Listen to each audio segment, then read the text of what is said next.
Welcome to the Lifestyle Herbalist Podcast. I'm Dabney Vaccaro, dental hygienist and clinical herbalist. And I'm your co-host, Sabrina Cooper, a registered dental hygienist with a culinary nutritionist and herbalist, and a mindfulness and mindful eating coach. Together, we explore the connection between oral health, nutrition, herbs, and whole body wellness, giving you practical ways to feel your very best. Grab yourself some tea and let's settle in. Hey, welcome back to the Lifestyle Herbalist. I am so glad you're here today. Sometimes inspiration comes from a scientific paper. Sometimes it comes from a patient sitting in my dental chair. And sometimes it comes from a single sentence in a song. I recently heard the lyric, "In your body, you will live. In your body, you will die." I paused. Wow, that is so profound. And it wasn't depressing. It was true. The body is the only place we will ever live. We celebrate birthdays with it. We laugh, we'll cry. We fall in love. We experience grief. We walk through gardens. We hold our grandchildren. We'll watch sunsets. And then one day, we'll take our final breath. Every one of those moments happens in our same body. That realization changed the way I think about wellness.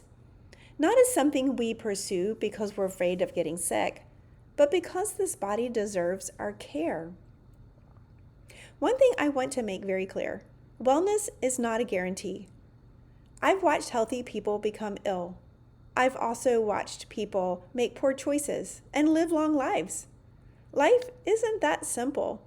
Genetics matter, environments matter, trauma matters. Sometimes disease happens despite everything we're doing right. But here's what I do know.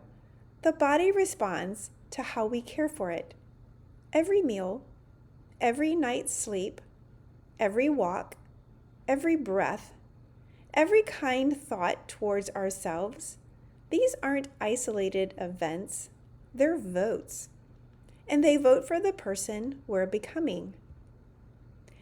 As many of you know, I am both a dental hygienist and a clinical herbalist, and food has become one of my favorite conversations. I don't necessarily believe in dieting, actually quite the opposite. Food is information. Every bite sends a message throughout the body. Does this meal stabilize blood sugar? Does it nourish my microbiome? Does it provide minerals? Does it reduce inflammation? Is it supporting my hormones? Our cells are constantly listening. When we consistently choose colorful vegetables, quality proteins, healthy fats, herbs, spices, fermented foods, and mineral-rich foods, we're creating an internal environment that supports healing. It doesn't happen overnight, but over the course of years. And it's those years that add up, and those are the ones that matter. People often think that oral health begins and ends with brushing and flossing or cleaning in between your teeth. However, the mouth is a part of the body. Healthy gums matter. Healthy saliva matters. The oral microbiome matters, and inflammation in the mouth doesn't stay in the mouth. As a hygienist, I've learned that the mouth often whispers long before the body starts to shout. Sometimes inflammation or bleeding is more than just bleeding gums. Sometimes dry mouth tells another story. Sometimes the patterns of disease points toward nutrition or stress, could be mouth breathing, blood sugar, or immune function. The mouth has a story to tell, and we simply have to learn how to listen. Let's talk a little bit about movement. Movement doesn't mean hours in the gym. Sometimes movement is gardening. And I often tell people, especially my patients who are on the verge of retiring, I will ask them, what is your plan next? Because the people that go home and sit on the couch or in their recliner or lay in bed and sleep late, they tend not to last long. They've lost their purpose, they've lost their gumption, and we need to move. But movement can be lots of things. It can be walking the dog, it can be stretching. It can be strength training. It could be a membership to the gym. It could be even dancing in your kitchen. The purpose of movement isn't to see how sore your muscles can be. It's stewardship. Movement reminds our muscles, our bones, our heart, and even our brain that they're still needed. Every step is an investment in future independence. When I think about aging, I don't think about living longer necessarily. I think about being able to carry groceries, walk through Italy, play on the floor with my grandchildren, get up without assistance. That kind of aging begins decades before we ever need it. We live in a culture that celebrates being busy. Our bodies, however, celebrate things like sleep. Sleep is really important because it's where our memories consolidate, our hormones help to get rebalanced, our tissues start to repair, our immune system recalibrates, and our nervous system finally settles. If we are consistently borrowing from our sleep, eventually our body asks us to pay it back with fatigue, irritability, inflammation, or we just get sick. We need to protect our evenings, dim the lights, put away the phone, honor rest as productive. One of the most overlooked aspects of wellness is the conversation happening in our own heads. We speak to ourselves thousands of times a day. Some of us would never dream of talking to a friend the way we talk to ourselves. Our nervous system hears those words. Our body hears those words. Practice gratitude. Practice curiosity. Practice forgiveness. You don't have to ignore difficult emotions. I know, life is like that.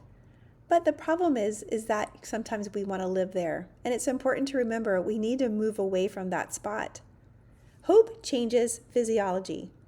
So does constant fear. Choose carefully what you're rehearsing. One of the reasons I fell in love with herbal medicine is that herbs remind us that healing isn't always forceful. Sometimes it's gentle. Tulsi teaches resilience during stressful seasons. Lemon balm reminds the nervous system to soften. Oat tops nourish the exhausted. Nettle replenishes. Chamomile comforts both digestion and the mind. Hawthorn quietly supports the heart over time.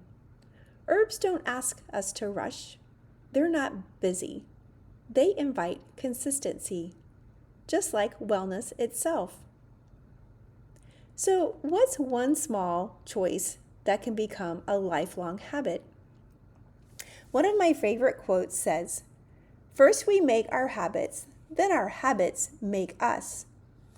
Old age isn't created at 75. It's quietly being built today. And the breakfast we chose, the walk we almost skipped, the bedtime we honored, the vegetables we planted, the conversations we had, the gratitude we practiced, and the stress we released. These moments seem insignificant until one day they're not. I don't know what tomorrow holds. None of us do. But I do know this. This body has carried me through every chapter of my life. It deserves kindness. It deserves nourishment. It deserves movement. It deserves sleep and joy. Because in this body I will live. And in this body one day I too will die. Between those two moments, I want to honor it. Hey, thank you so much for spending this time with me today. If this episode encouraged you, share it with someone you love. And this week, ask yourself one simple question. What is one choice I can make today that my future self will thank me for? Until next time, take good care of yourself. And remember that health isn't built in dramatic moments. It's built in the ordinary choices we repeat with love.